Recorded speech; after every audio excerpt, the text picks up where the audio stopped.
Okay, back with Red Dragon, Green Crescent, playing part of the Red Dragon Rising scenario. Finished the first 2 turns.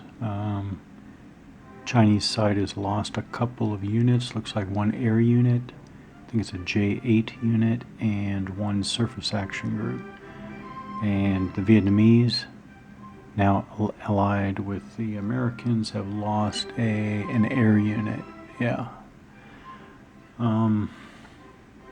Just some random commentary. I know I want to finish just listing the ops because there are more. I don't remember where I left off, but oh well. I should have. Okay, well.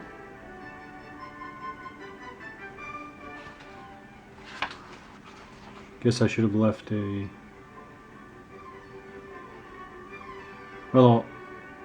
Well, I think I know where I left off. All right, or close enough. All right, oh, and then I want to start the PRC, or first player, part of the turn 3.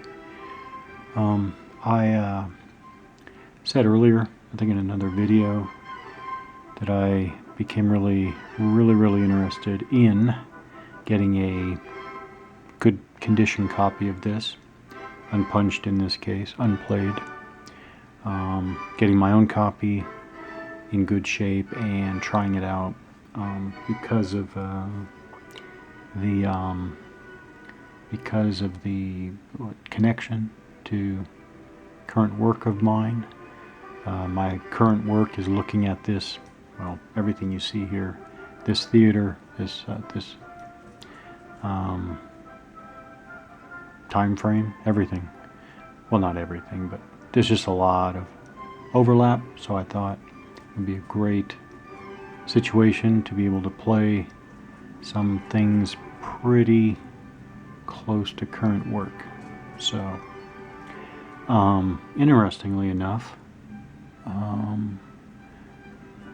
while staying very vague, obviously, I just finished a few days of meetings with planners, war planners, from this area of the world, and it's just really interesting to compare. Lots of discussion, again staying vague, lots of discussion of this part of the world, this part of the theater right here. Okay, doesn't matter that it's off the screen, it's just between Okinawa and South Korea.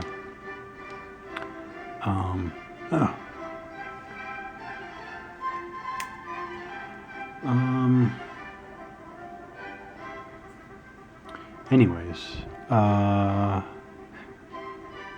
discussion of this area right here, and some others. Very interesting. Now,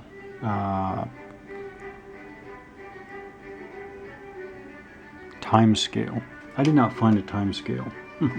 Found a unit scale. Yeah, unit scale. I don't see a ground scale.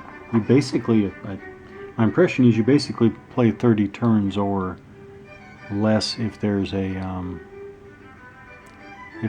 related victory condition for that. I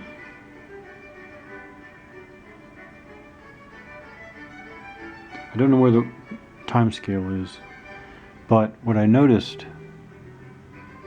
Well, okay, I guess I can't say that because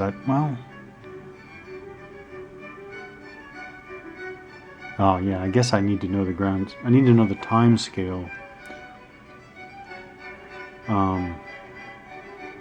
Anyways, first 2 turns done, 3 units lost, 2 air units, 1 naval unit. I guess that's not unusual at all, actually. But again, for the rate of losses, I have no time scale. In the game, there are not a lot of ground units, not a lot of land units. We've got a U.S. infantry brigade there, and 3 Taiwanese armored reconnaissance corps on the island.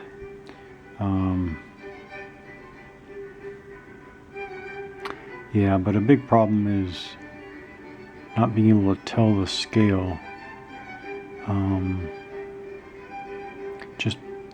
Just yeah, interesting to consider, especially if you had more options. Like this game, let's go way down south, all the way down to, well, certainly into Oceania.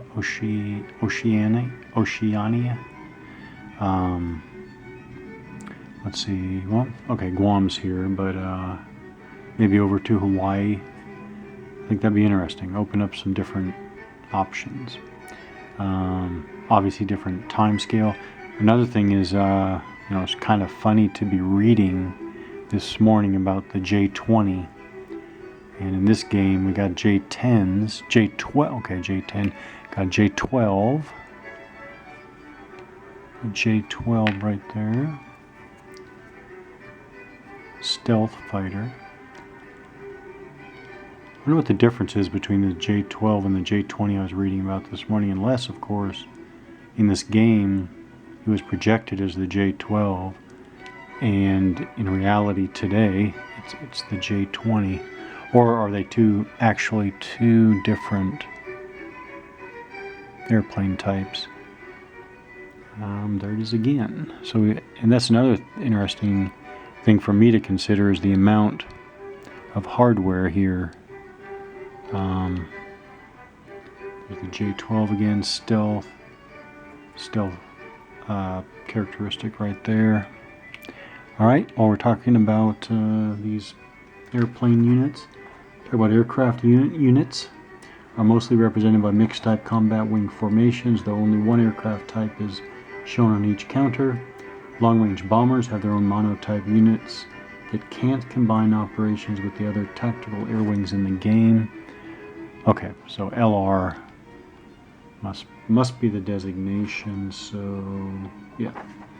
So LR, so here's the American B-52, non-line of sight, long range, and then I just saw the, where is it here? Here's the Chinese 216, or is that just Russian? Well, Chinese by ownership here. Long range, but not non-line of sight. All right. Operations. I think I left off with about operation number 20, ground operations, ground attack. Okay. So 19 was amphibious assault, 18 was long-range airstrike. So back up, number 21 is U.S. or Russian airborne move. Op number 22, U.S. airborne air assault. Operation number 23, U.S. EMP weapon usage. Optional, but of course I would play with it. 24, submarine infiltration. That one might be one to try next. Yeah, maybe. Operation number 25, PRC Iranian missile strike. 26, Taiwanese missile strike. 27, pick hyper war, which of course I will. This, given as an optional, of course I'll play with it. Okay. Number 28, Assassin's Mace, given as optional, of course I play with it. And by the way, what does that mean? Well, actually I'll finish them in this video. We'll get to Assassin's Mace later. 29, U.S. limited nuclear strike. Number 30, U.S. massive nuclear strike. 31, limited nuclear strike. Okay, either player. 32, PRC massive nuclear strike. 33, PRC surprise invasion of Taiwan. Oh, surprise invasion of Taiwan. Well, that's going to be interesting. Number 34, pass, do nothing. 35, sow mines. 36, mine countermeasures. Number 37, end Indo-Pakistani war. Number 38, Iranian suicide boats. And operation number 39, Persian Gulf airstrike. So those are them. 39 ops. Some can be done by one side or the other, or either.